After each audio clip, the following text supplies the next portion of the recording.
কৃষ্ণ, জয় শিল প্রভুপাদ। তো শুধু ভক্তবৃন্দ, আন্তর্জাতিক কৃষ্ণ ভাবনামৃত সংঘের পক্ষ থেকে আপনাদের শ্রী চরণ কমলে জানায় অনন্ত কোটি দণ্ডবাদ প্রণাম। তো আজকে আমি পাপমোচনীর একাদশী ব্রত মাহাত্ম্য আলোচনা করব। কৃপাপূর্বক আপনারা শ্রবণ করুন এবং আমার ভুল ত্রুটি ক্ষমা সুন্দর দৃষ্টিতে দেখবেন। তো এই পাপমোচনী একাদশীর ব্রত কবে পড়েছে না 15ই মার্চ এই পাপমোচনী একাদশী, 30শে ফাল্গুন। আর পারণ কবে না পারণ তার পরদিন অর্থাৎ 16ই মার্চ সোমবার সকাল 5:54 থেকে সকাল 9:43 মধ্যে। তো আপনারা কৃপাপূর্বক ঠিক টাইমে পারণ অবশ্যই করবেন। তো আমি এখন এই পাপমোচনী একাদশীর ব্রত মাহাত্ম্য আলোচনা করছি, তো কৃপাপূর্বক আপনারা শ্রবণ করুন।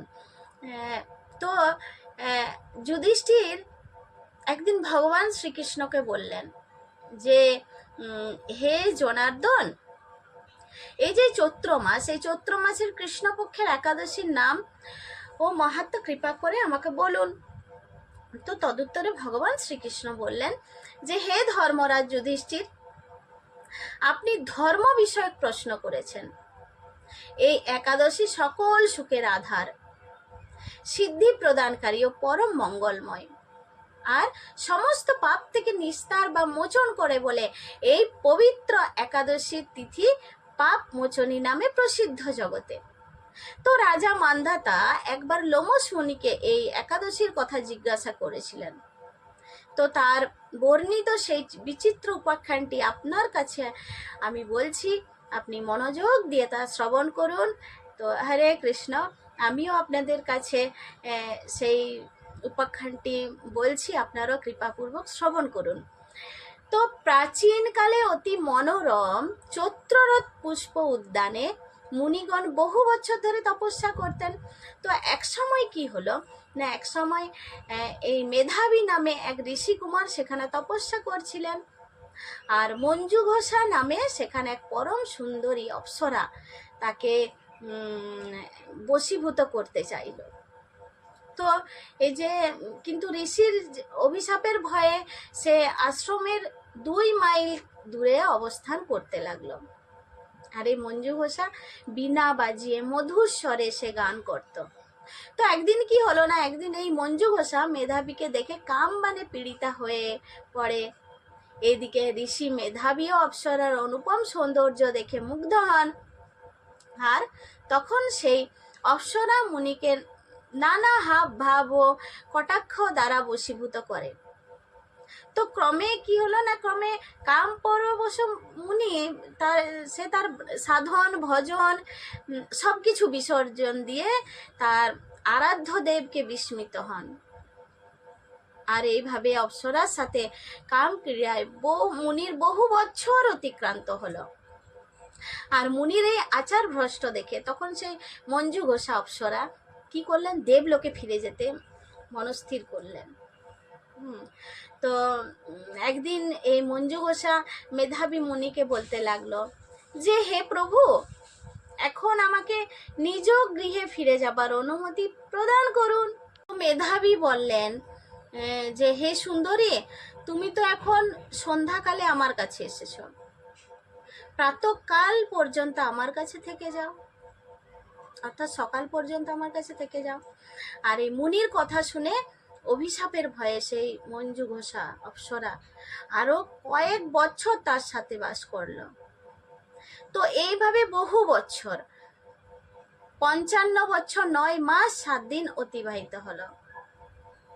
আর দীর্ঘকাল অপ্সরার সহবাসে মেধাবী থাকলেও তার কাছে যে তা অর্ধরাত্রি বলে মনে হলো। তো মঞ্জু ঘোষা পুনরায় নিজ স্থানে গমনের জন্য জানালেন মুনিকে। তখনও মুনি বললেন, এখন প্রাতঃকাল, যতক্ষণ পর্যন্ত আমি সন্ধ্যা বন্দনা না সমাপ্ত করি ততক্ষণ পর্যন্ত তুমি এখানে থাকো। আর এই মুনির কথা শুনে ঈষৎ হেসে মঞ্জু ঘোষা তাকে বলল, অর্থাৎ মুচকি হেসে পড়ে মঞ্জু ঘোষা তাকে বলল মেধাবীকে যে হে মুনিবর, আমার সহবাসে আপনার যে কত বৎসর অতিবাহিত হয়েছে তা একবার বিচার করে দেখুন।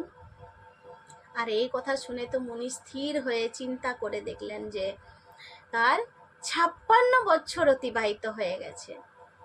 তো তখন মুনি মঞ্জু ঘোষের এই প্রতি ক্রোধ পরবশ হয়ে বললেন, অর্থাৎ রেগে গিয়ে বললেন যে রে পাপিষ্ঠে, দুরাচারিণী, তপস্যার ক্ষয়কারিণী, তোমাকে ধিক, তুমি পিশাচি হও। আর মেধাবীর এই সাপে অপ্সরা শরীর বিরূপ প্রাপ্ত হলো, সে পিশাচি শরীর প্রাপ্ত হলো। আর তখন সে অবনত মস্তকে মুনির কাছে সাপ মোচনের উপায় জিজ্ঞাসা করলো মঞ্জু ঘোষা। তো তখন মেধাবী বললেন যে হে সুন্দরী, এই যে চৈত্র মাসের কৃষ্ণপক্ষিয়া পাপমোচনী একাদশী সর্ব পাপ ক্ষয়কারিণী, আর সেই ব্রত পালনে তোমার পিশাচত্ব দূর হবে। তারপর পিতার আশ্রমে গিয়ে মেধাবী বললেন তার পিতাকে যে হে পিতা, এক অপ্সরার সঙ্গদোষে আমি মহাপাপ করেছি, এর প্রায়শ্চিত্ত কি তা কৃপা করে আমায় বলুন। তো এই মেধাবীর পিতার নাম ছিল চৌবন মুনি। আর তো চৌবন মুনি তখন উত্তরে বললেন যে এই যে চৈত্র মাসের কৃষ্ণপক্ষিয়া পাপমোচনী একাদশী ব্রতের প্রভাবে তোমার পাপ দূর হবে। আর পিতার উপদেশ শুনে মেধাবী সেই ব্রত ভক্তি ভরে পালন করলো, তার সমস্ত পাপ দূর হলো মেধাবী। আর মেধাবী তখন পুনরায় তপস্যার ফল লাভ করলেন। এই মঞ্জু ঘোষা এই পাপমোচনী ব্রত পালনের ফলে পিশাচত্ব থেকে মুক্ত হয়ে দিব্য দেহে স্বর্গে গমন করলো। তো হে মহারাজ, যারা এই পাপমোচনী একাদশী ব্রত পালন করেন তাদের যে পূর্বকৃত সমস্ত পাপেই ক্ষয় হয়, অর্থাৎ পূর্বে যারা পাপ করেছে সেই পাপ সমস্ত ক্ষয় হয়ে যায়। আর এই ব্রত কথা পাঠ শ্রবণে বা পাঠে কি হয় না, সহস্র গোদানের ফল লাভ হয়। হরে কৃষ্ণ। তো সুধী ভক্তবৃন্দ, আপনারাও এই পাপমোচনী একাদশী সুন্দরভাবে যত্ন নিষ্ঠা সহকারে পালন করুন এবং অন্যকেও এই পাপমোচনী একাদশী পালনে সাহায্য করুন। আর হরে কৃষ্ণ মহামন্ত্র জপ করুন, হরে কৃষ্ণ মহামন্ত্র জপ করে নিজের জীবনকে ধন্য করে তুলুন। হরে কৃষ্ণ কৃষ্ণ কৃষ্ণ হরে হরে, হরে রাম রাম রাম হরে হরে। পাপমোচনী একাদশীর মাহাত্ম্য কি যায়, জগৎগুরু শিলা প্রভুপাদ কি যায়, অনন্ত কোটি বৈষ্ণব ভক্তবৃন্দ কি যায়। নিতাই গৌর প্রেমানন্দে। হরি হরি বল।